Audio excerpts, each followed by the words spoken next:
Diluc, our OG Pyro King. Wait, do we have any other good male Pyro character at this point? Oh, Bennett's our Pyro Arc. Nope. This video is about Diluc. Let him shine. So the other day we had Diluc's birthday, and as a birthday present for him, I saw that we haven't got an updated guide for him in a very long time. So that's exactly what we have today. We will go through everything advanced guide in terms of Diluc, as well as all of the updated build that we have up until this point, as the game have changed a lot since he was released, which is basically since the start of Genshin Impact. Now guys, if you're new to the channel, be sure to subscribe, as I do a lot of guide especially for free-to-play players to help you make the best decision during your Genshin Impact career. So with that, let's just hop into the video.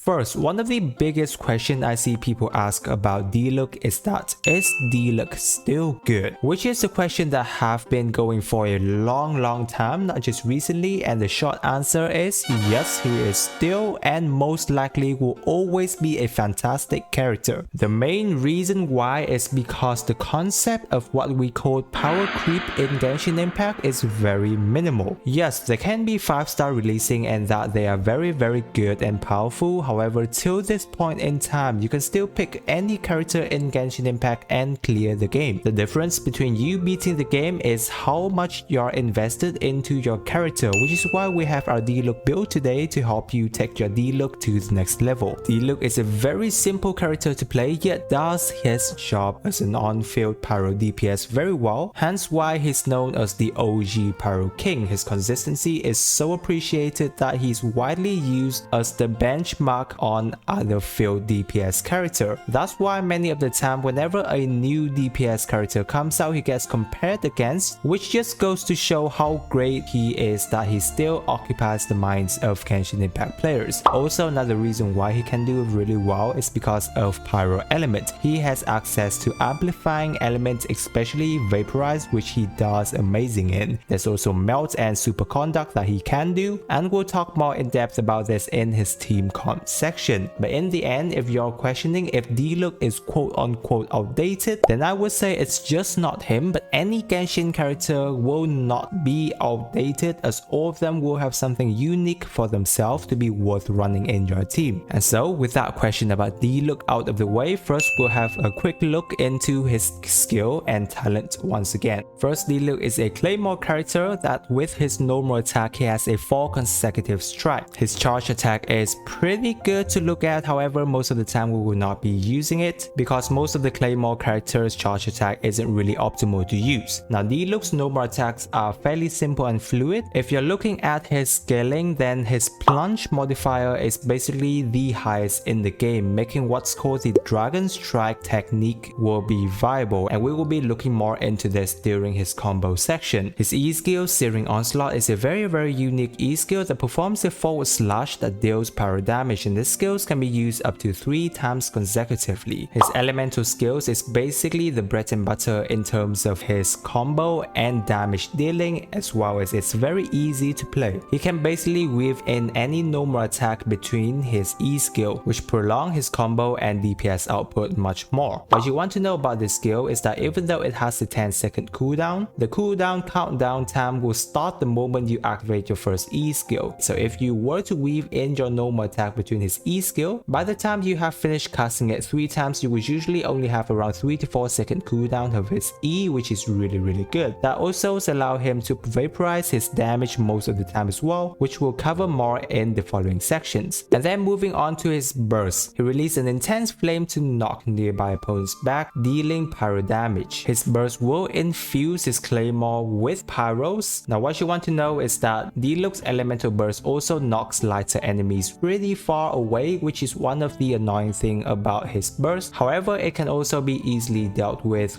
crowd control, which we'll discuss more in his team comp section. As for his passive ascension, Diluc's first passive gives him charge attack stamina cost decreased by 50% and increases duration by 3 seconds, which is one of the most useless ascension I can find in the game up till now. This will be good in other characters that actually uses charge attack, but for Diluc you're almost never going to be using his charge attack, making this pretty useless. However, his second passive is pretty good. What it does is that it allows him to have his Pyro Infusion a 4 seconds longer and also gaining a 20% pyro damage bonus after his burst is cast. Therefore, it kinda makes up for the first passive ascension that Diluc has. And for talent priorities, you should always try to level up all 3 of his skills alongside with each other as they all benefit from one another. Next, we'll go into Diluc's normal and advanced combo as well as tips and tricks to maximize your DPS potential on your Diluc. First thing to always remember is that you should always cast Diluc's burst first before going into any of your combo, because not only it infuses all of its attack into pyro, but due to his second passive talent, it also gives him a 20% pyro damage bonus. And so for Diluc, his bread and butter and standard combo would be that first you start off with his burst and then weave in the normal attack into his skill. After that, go into his normal to his second skill and then to his third normal to his skill the third time and then again to his normal attack. After that, you work on this combo once again, and this is, as I have said, the very basic combo of Diluc. You want to do this most of the time and your Diluc DPS potential is going to be fine. However, the most beneficial combo for Diluc resolves around that which has Dragon Strike. Now, if you're not familiar with Dragon Strike, then it's a technique which involves dash jump cancelling and plunging immediately after generating a hit lag.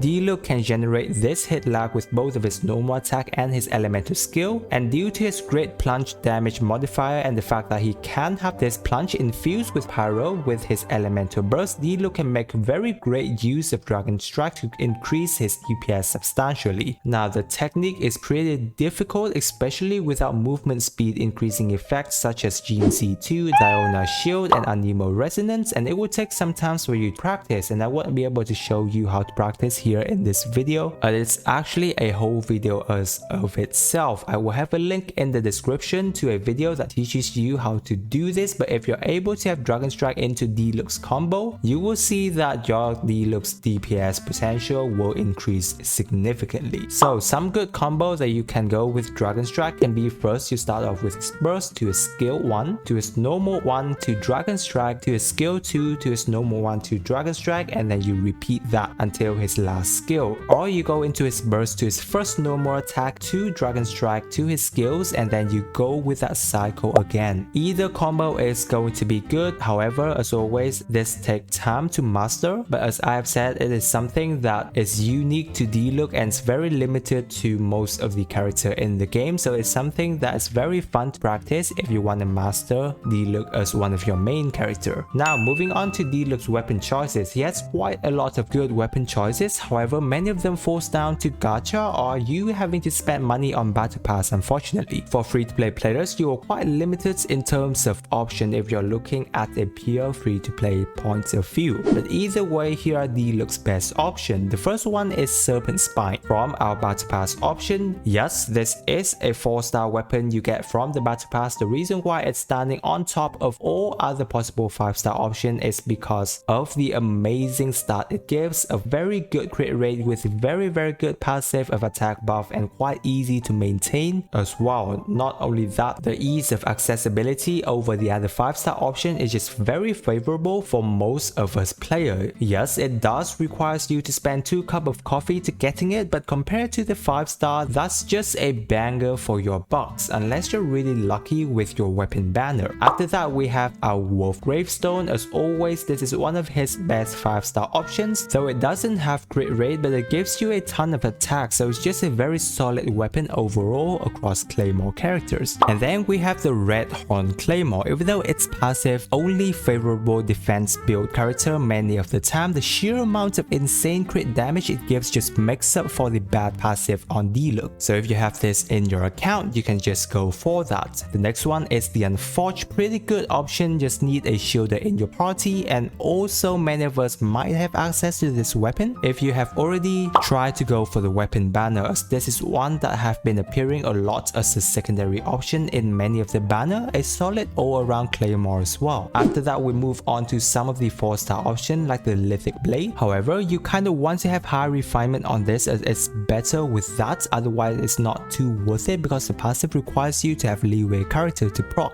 That or the Rain Slasher is good on Diluc too, because running Diluc you'll surely be focusing on his reaction damage. This weapon gives good elemental mastery and passive favorable for Vaporize Comps, so it's just a preferred option for him. There's also the Akumaru, pretty good option as Diluc can easily spam his burst due to low energy cost. And for the absolutely free to play option, the prototype Archaic has always been used by many of us. Not the best, but a solid one to go for him if you don't have any of the options that we've just mentioned above. There's also the Blackcliff Slasher, not recommended as you have to spend technically 5 intertwined fate to exchange for it. I wish rather you save that and go with the prototype which is free. And now let's move on to Diluc's best artifact. Up until now, it's already 1.5 years in, and the best artifact for most pyro DPS, not just Diluc, is still the Crimson Witch. 4-piece is generally hard to farm for good substats, but it's just giving him amazing reaction damage. Either that or you can go with 2-piece Crimson Witch, 2-piece Glad, or 4-piece Gladiator is also fine, though I would just recommend you to get a 4-piece Crimson if that's the case. As for your artifact stats, the Sans can go with either attack percentage or elemental mastery. Generally, Diluc will be using his reaction damage most of the time, therefore having EM stats onto Diluc is pretty good. For Goblet, it's always going to be power percentage, and then Circlets is either crit rate or crit damage with whatever stat you are missing. Now for Diluc's Constellation, we'll go over this a bit as I'm sure some of us will be able to get a few Constellation of him due to losing your 50-50. His first Constellation gives him a 15% more